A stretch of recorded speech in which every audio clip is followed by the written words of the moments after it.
so I like have to come back to this story.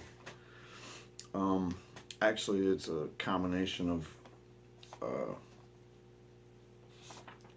combination of stories I've already done, culminating into this great article by Keith Stroup of ATTN.com.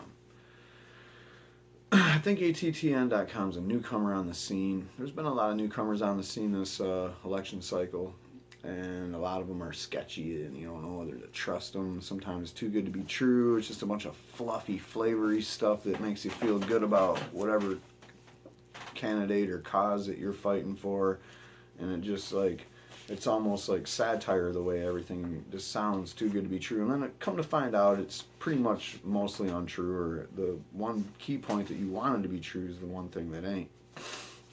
In the case of ATTN, they seem to be hitting the hammer on the nail on the head. They're pretty dope. All right. So anyway, Keith Stroop, I think I'm just gonna go ahead and try to read through this verbatim because it's so good. You won't even need me to talk shit. But if I need to throw something in there once in a while, I will. You know how I roll. Let's just get right to it. Those of us involved in the marijuana legalization movement have long assumed that those companies that produce and sell competing products, especially alcohol and tobacco, were working behind the scenes to try to maintain marijuana prohibition and protect their duopoly for legal recreational drugs. Let's not forget the pharmaceutical industry. These industries have lobbyists who regularly work with state and federal elected officials to keep legal marijuana off the market. Now, this article is called Pharma Company Admits Opposing Marijuana Legalization to Protect Its Corporate Profits. You might remember me doing a story about INSYS, who are the manufacturers of only one product this year, a mouth spray that sprays fentanyl into your mouth.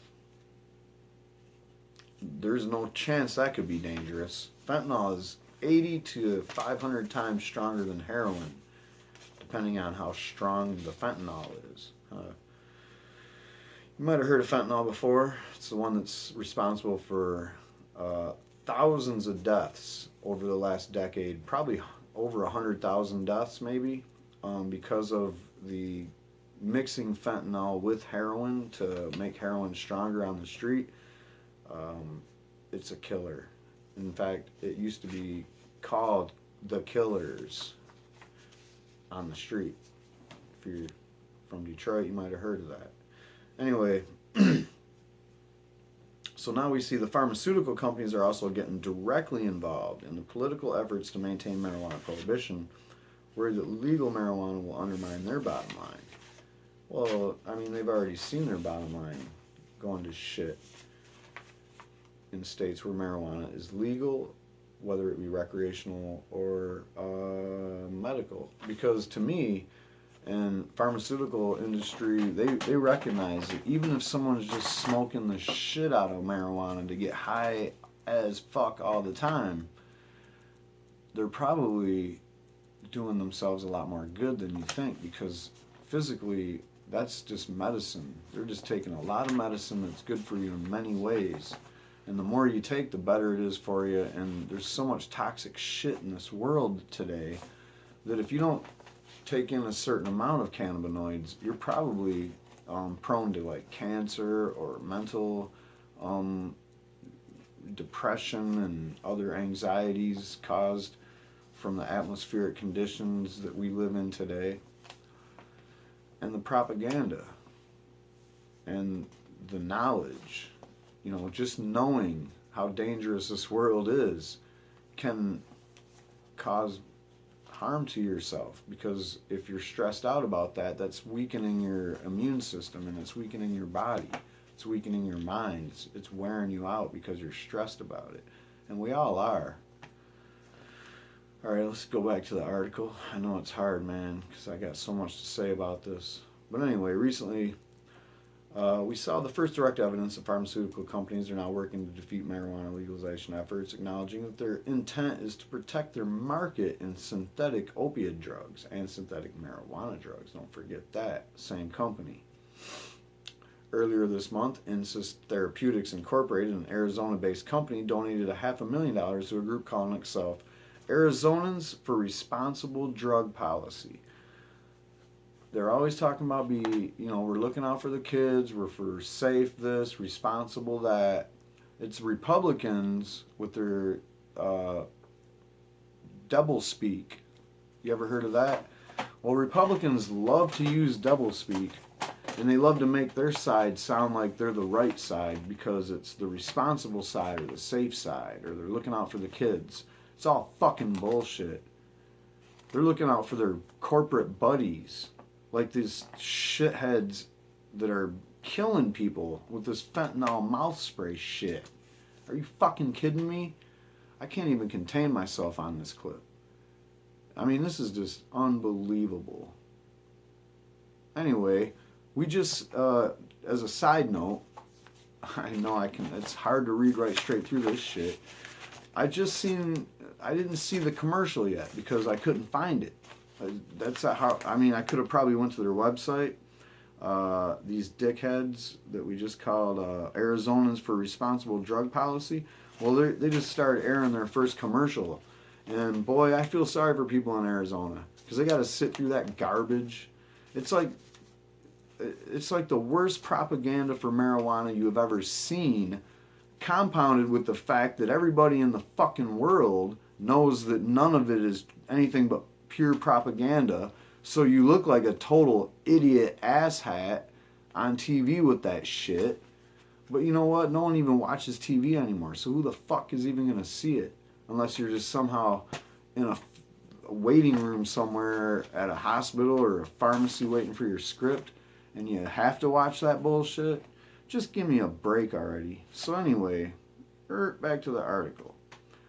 Insys currently markets just one product, Subsys, a sublingual fentanyl spray, which means you got to spray it under your tongue, which means as soon as it hits that area, it's immediately going to hit your bloodstream and immediately hit your brain. Your dopamine receptors, I mean, it sounds to me like it's almost the next fastest thing from shooting dope right into your fucking veins.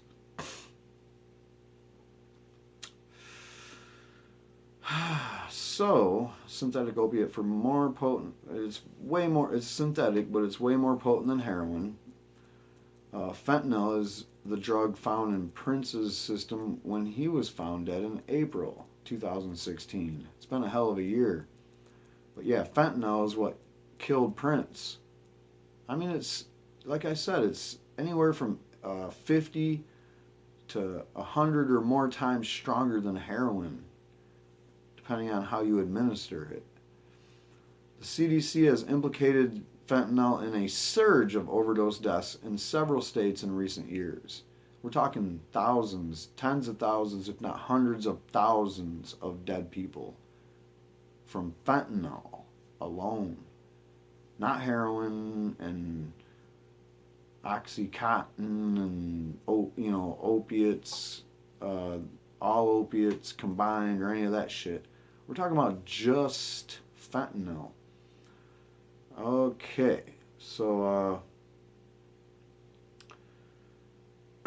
survey data compiled from the medical marijuana patients show that subjects often reduce their use of prescription drug therapies, particularly opiates, when they have legal access to cannabis.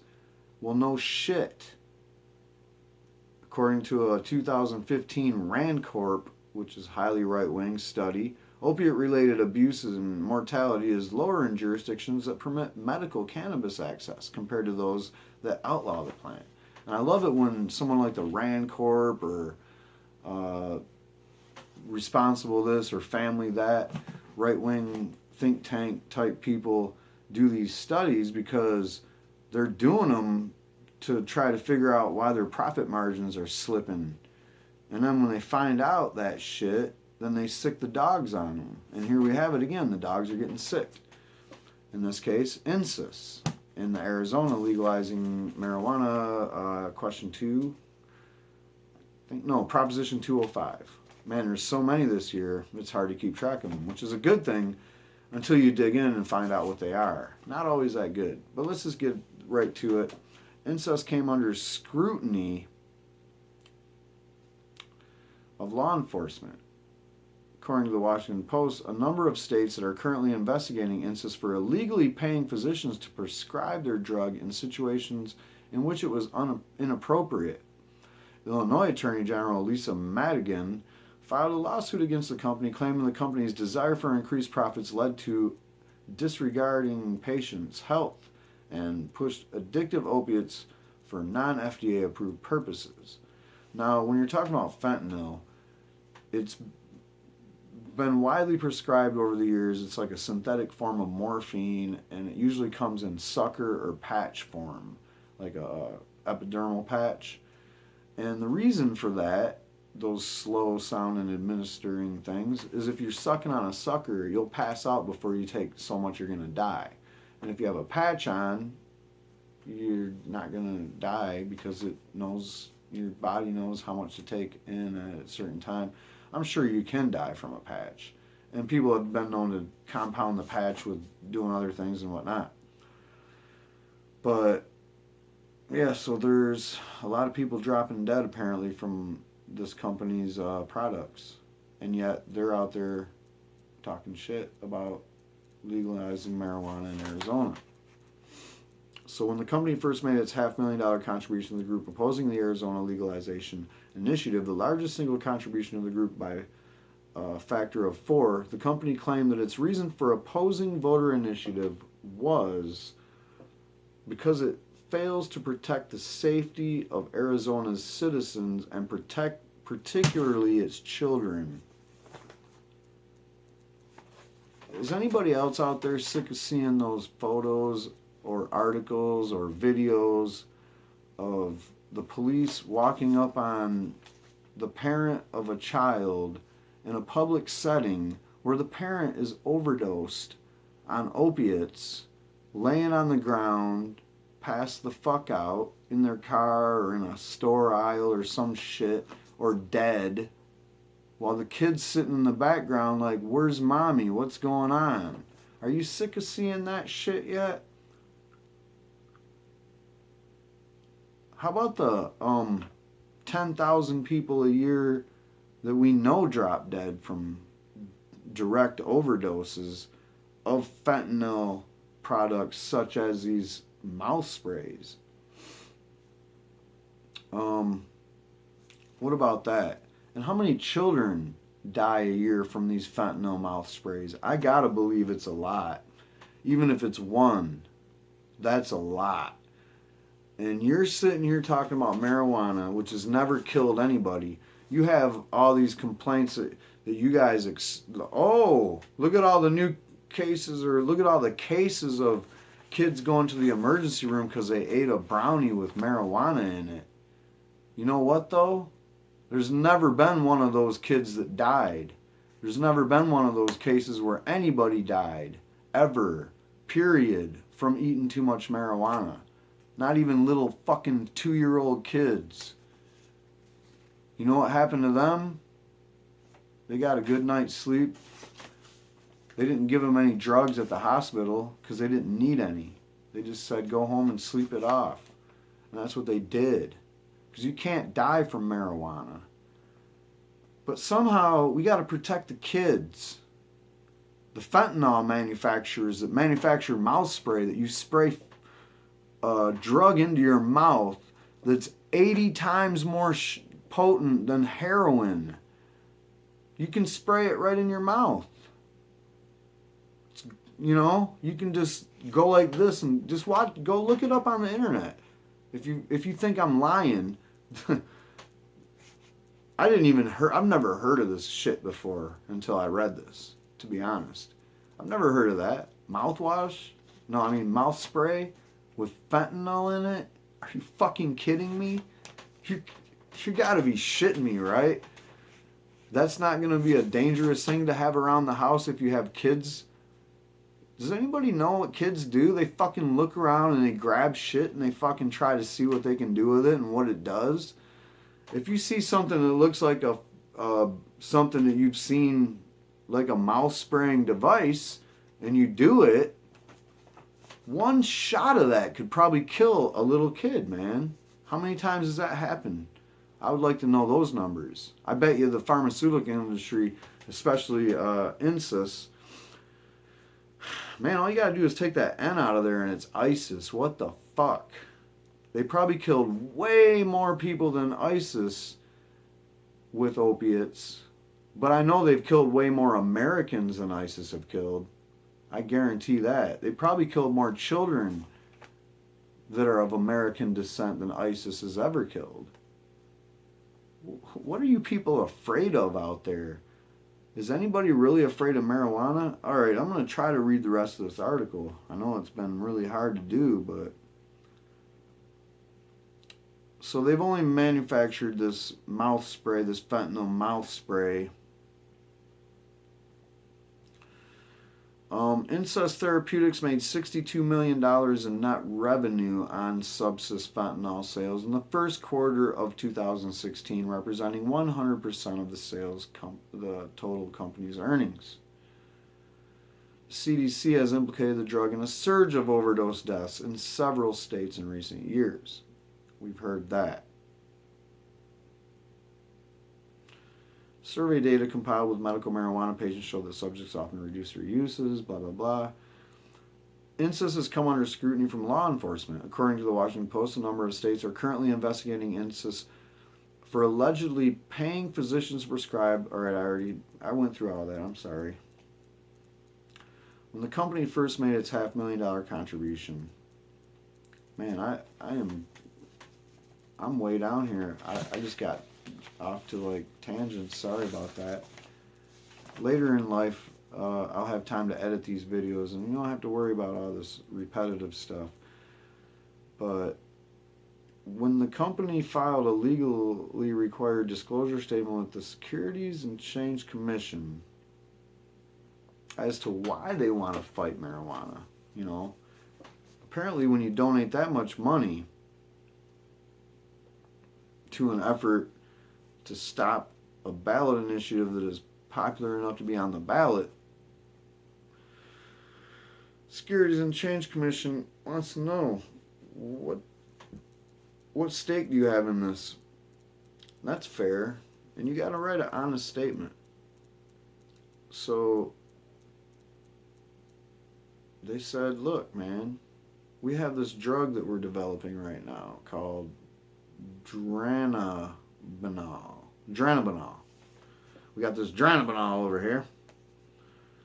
We paid you guys good money so far, and god damn it, we're paying the FDA a bunch of money too, and we're doing all these trials and researches, and it's a synthetic cannabinoid. Synthetic cannabinoid, when you say that, the first thing that comes to mind is all these illegal drugs coming in from China, the cannabinoids, blah, blah, blah. People are eating people's faces, smoking this shit, or shooting their grandmas or whatever. I don't know. All I know is I'm with real cannabinoids, and they're medicine, and they don't make you crazy, and they make you normal, really. And you can pretty much put away all your orange bottles if you use cannabis on a regular basis. But these synthetic cannabinoids, deadly. So anyway, synthetic cannabinoid is a blanket term for artificial versions of tetrahydrocannabinol, or THC, the active compound in the marijuana plant, intended to alleviate chemotherapy, cause nausea and vomiting. Company concedes that the scientific literature has confirmed the benefits of natural marijuana over synthetic THC. So let me just run that by you again. They make a synthetic cannabinoid called dronabinol.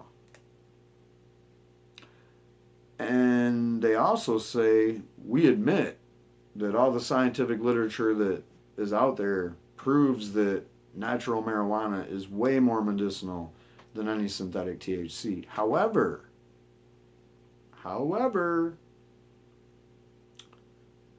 this is their quote to the SEC as to why they're dumping for $500,000 to fight legalization of cannabis. I mean, brace yourself, man. Are you gonna really fucking believe this? Yeah, you are. This is how dirty, these people talking about looking out for the kids in Arizona while they're selling the kids' parents mouth spray that's 50 to 80 times or more stronger than heroin to have around the house. Now they want to make fake marijuana, which is not only dangerous, as we see with fake marijuana, but we also know that it isn't even medicinal. Well, even if it is, it's not as medicinal as just smoking fucking dried leaves. So here's their quote. Legalization of marijuana or non-synthetic cannabinoids in the United States could significantly limit the commercial success of any dronabinol product candidate if marijuana or non-synthetic cannabinoids were legalized in the United States. The market for dronabinol product sales would likely be significantly reduced, and our ability to generate revenue and our business prospects would be materially adversely affected. Apparently, corporations have so much power that they can just say that garbage and get away with it. Hey, don't legalize marijuana. We know that's medicine. We want to legalize this shitty fucking fake marijuana that ain't medicine. And if you legalize real marijuana that is medicine, well, that's going to fuck our profits up. So don't do it. Man, can you guys actually believe this shit? The Arizona Republic, I don't know what that is. Not sure. Could be a fucking right-wing mag, sounds like. I don't know. But anyway, they reported that the company, while publicly claiming to have kids' best interests in mind, is clearly more concerned with the ways to protect its own bottom line, and the company has a good reason for that fear. Recently published studies have found that the states that provide for the legal use of medical marijuana have a 25% decline in opiate prescriptions and deaths. Another recent study from the Columbia University found that the implementation of medical marijuana programs is associated with a decrease in prevalence of opioids detected among fatally injured drivers. Keep that in mind when you keep hearing about these marijuana road tests and driving while on marijuana, because it's bullshit. No one's ever fucking died from a marijuana only guy driving into them and killing them. It's never fucking happened, or they would be telling you about it all the time. Just keep that in mind, man. Like, if you want to know why you don't know about certain things, it's because it's never happened. Do you know the name of the guy that was driving that car that was stoned that wiped out that family? It's because it's a myth. It's never happened. Driving on marijuana is not dangerous. Now, for some people it might be. You know, if you just started smoking weed, or you don't smoke weed that much and you just smoked a fuckload of it. If you don't feel like you should drive and you're smoking marijuana, it's not like something else where you're just like, yeah, I can drive still, like alcohol or whatever, PCP apparently. I don't think you could drive on PCP. There's never been proven that someone actually got caught driving on PCP to this day. Tell me about one if you heard of it. But anyway, marijuana, same thing. No one's ever been hurt in a marijuana driver caused incident. However, when we're talking about fatally injured drivers, based on a review of 69,000 fatalities, we had